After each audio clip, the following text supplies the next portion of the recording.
Aujourd'hui, les enjeux n'ont pas tellement changé sur le secteur des ministères sociaux.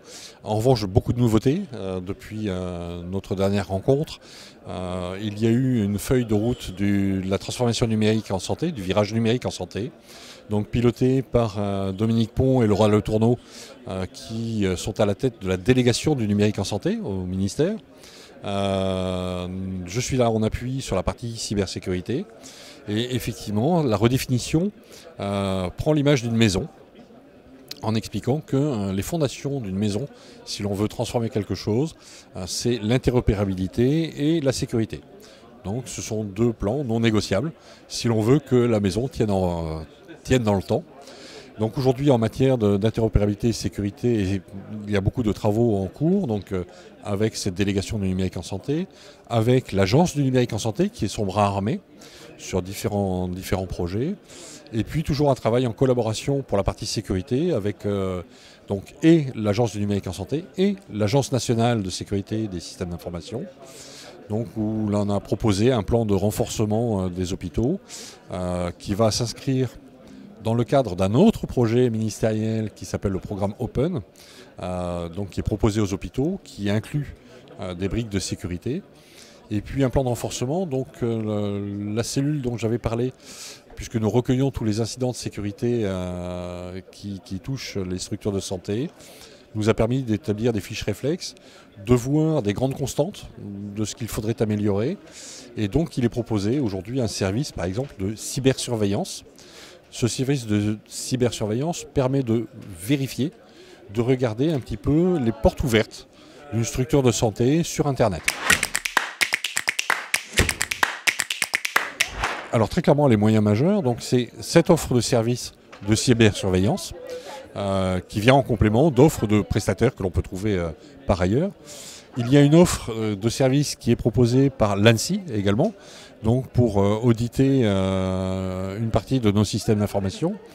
Et ces deux audits ont permis d'établir des recommandations où on s'aperçoit d'ailleurs assez régulièrement que l'on revient sur des fondamentaux qui ne sont pas nouveaux. Donc c'est la cartographie des systèmes numériques qui composent un établissement de santé ou une structure, quelle qu'elle soit. Le cloisonnement des systèmes d'information, comme sur un bâtiment ou un bateau, avoir des cloisons étanches qui permettent à un moment donné d'isoler tout ou partie d'un système d'information pour éviter de contaminer le reste. Donc en période Covid, c'est l'équivalent du masque qui nous sépare les uns des autres ou la distanciation, de façon à éviter de contaminer l'ensemble de la population. Et puis derrière, un accompagnement donc régulier. Alors, beaucoup de résultats, une meilleure prise en compte de la partie sécurité du numérique par les décideurs, et ça c'est vraiment une nouveauté. La crise Covid a également embarqué les RSSI dans les cellules de crise, de gestion de crise, où l'on s'aperçoit que ce n'est pas un non-sujet, et que le RSSI, son job est bien d'indiquer les risques, ce qui permet d'en prendre ou de ne pas en prendre d'ailleurs, mais en connaissance de cause. Parce que les RSSI ont été confrontés quand même à pas mal de nouveautés. Les gens dans l'urgence, notamment de la mise en travail à distance de certaines catégories d'agents. Il a fallu trouver des solutions rapidement. Nous avons eu la grande chance d'avoir l'appui de différentes structures offreurs de services, offreurs de solutions, qui se sont spontanément proposées auprès du ministère.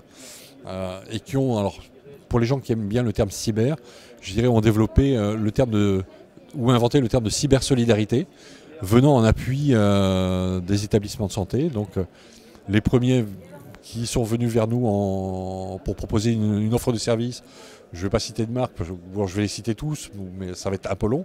Mais Orange Cyberdéfense est venu vers nous, des Thales, des Capgemini, enfin des offreurs de solutions, Exatrust est venu spontanément, proposant le temps du Covid, particulièrement la période de confinement, une extension de licence pour ceux qui avaient des licences, ou des services managés à distance sans interférer sur le fonctionnement d'une structure de santé.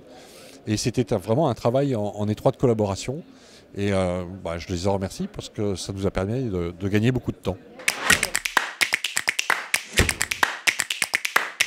Aujourd'hui, sur les différents enseignements que l'on peut tirer de cette période un peu compliquée avec le Covid, c'est que certains ont pu, dans la précipitation, prendre des mesures dérogatoires de sécurité. J'espère qu'ils ont bien pris en compte l'ensemble des dérogations qu'ils ont accordées, de les borner dans le temps et de faire une revue régulière de ces dérogations. Parce que même si le message pour certains c'est à événement exceptionnel, mesures exceptionnelles, ces mesures ne peuvent pas, de mon avis, être pérennisées dans le temps. Donc derrière, c'est trouver le moyen de resécuriser au mieux, de façon la plus transparente possible, l'ensemble des systèmes d'information et ne pas gêner le travail des utilisateurs. Donc là aussi, c'est un ensemble de solutions à trouver, à regarder, et puis continuer la sensibilisation de tout le monde.